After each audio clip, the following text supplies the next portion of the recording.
Lindsay here, the Frugal Crafter. Today I'm going to show you how to make these fun duct tape trees and also tell you some ways you can make it without duct tape if you don't have any. We're just going to use paper, and you're going to need an X-Acto knife if you want to cut your duct tape, or you can tear it with your fingers. It's completely up to you. You're going to need some cardstock and duct tape, obviously. So first you're going to need to roll your paper. So you want to kind of loosen it up a little bit by bending it, but I also find that if I drag it across the edge of my table like that, then it helps it roll. And then this one was done with an 8x8 piece of paper.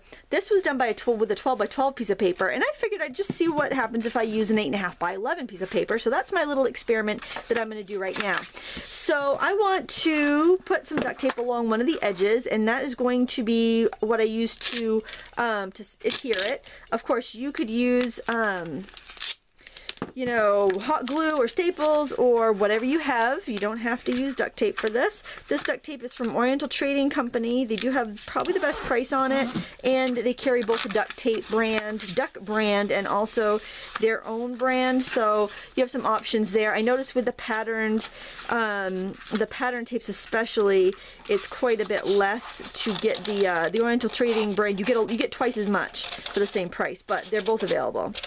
So I'm just going to roll this up, and you can decide how fat or skinny of a tree you want. So just rolling it up and letting the duct tape kind of seal down on top of itself. So I'm using purple paper here because I didn't have any 8.5x11 in green, and you're going to cover the entire thing, so you might as well use those ugly shades that you never are going to use otherwise. Like this is that color of orchid that is in every multi-pack of paper you buy, and it's like the most useless color. I don't know, I have actually used a lot of it, but it's not my favorite, definitely. And I'm just going to go around and I'm going to trim this so it's even, because it's not going to stand up like that. I like this because then you don't have to like measure out anything to begin with. You can just kind of start with what you have. I want to cut beyond that a little bit, and then you can stand it up and see if it's going to be tippy or not. Okay, let's just see what we have here. It's a little crooked. I need to take a little bit off of this side here. I don't know if you could tell. You could tell looking at it how it's tipping over the side. I got to take a little bit off here. That's not a problem. And the thing I found out doing the first one is that you can actually trim it at the end too. So that's nice. Because when I was doing that first one, the really tall one, I was like, it's good enough. And then that's looking a little crooked, but it's really, you see how the middle is right there, it's actually pretty good. So this one, it was crooked at first, and I was like, it's good enough. And then when I got done, I'm like, oh no, it's really crooked, and then I fixed it. All right, so that's how you make the cone. You can do this for any sort of cone craft that you want.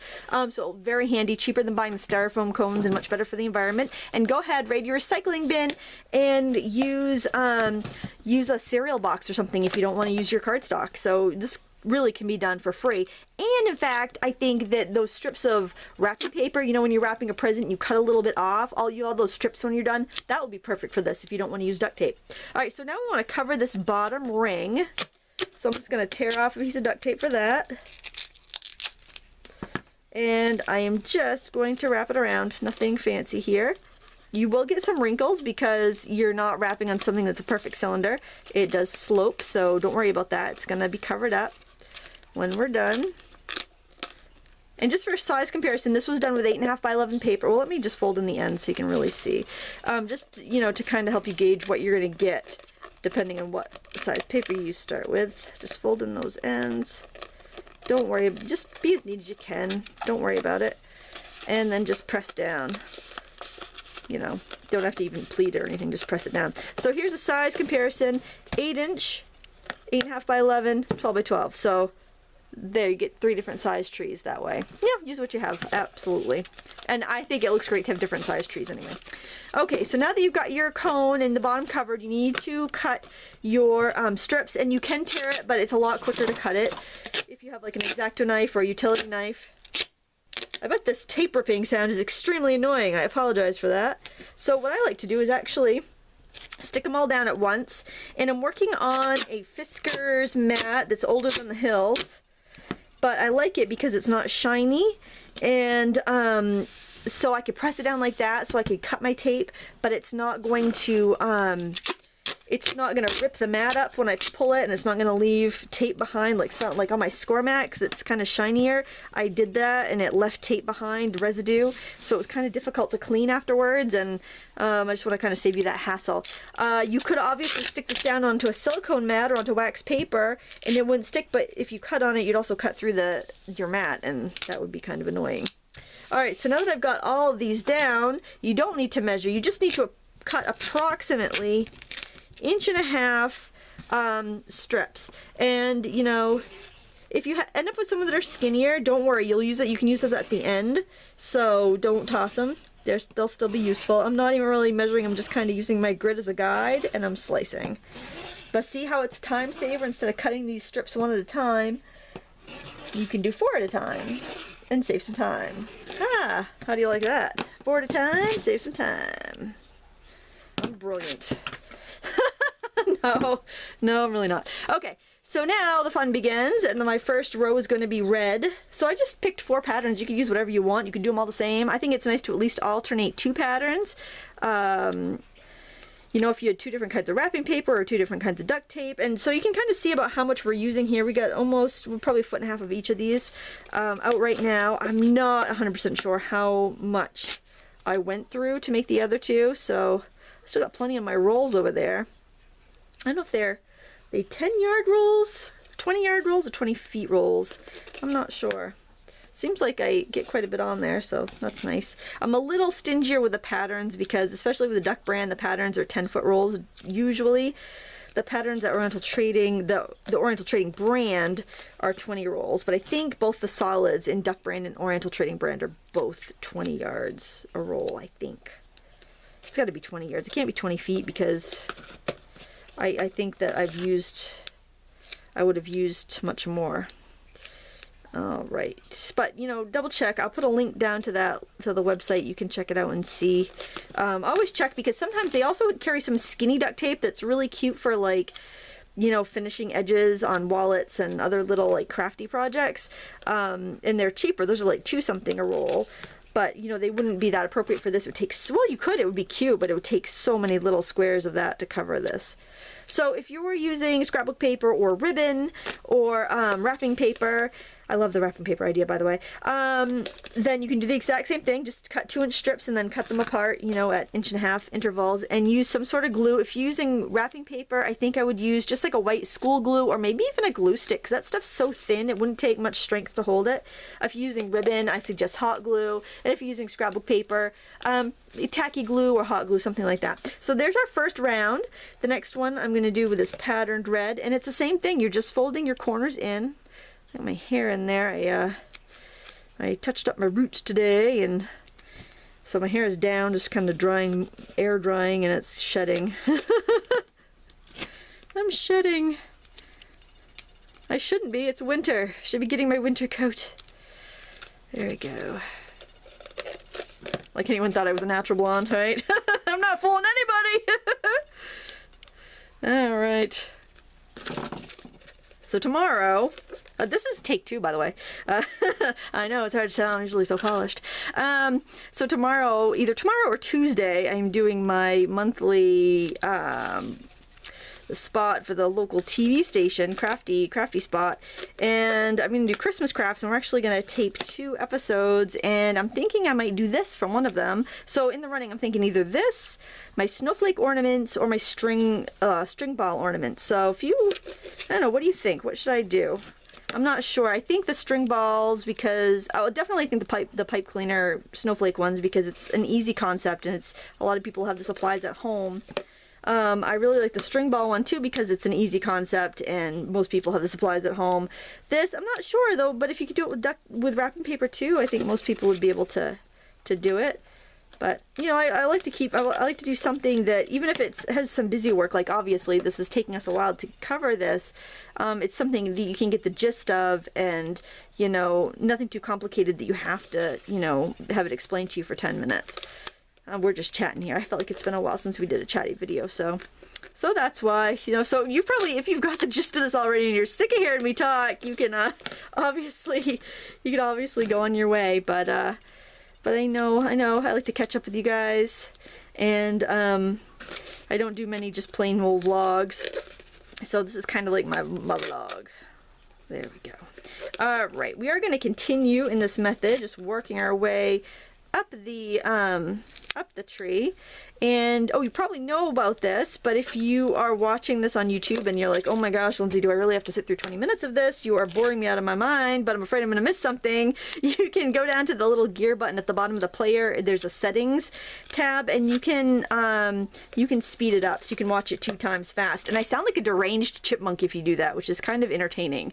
Well, maybe only to me. I don't know. But because I talk fast anyway. But there's an option for you.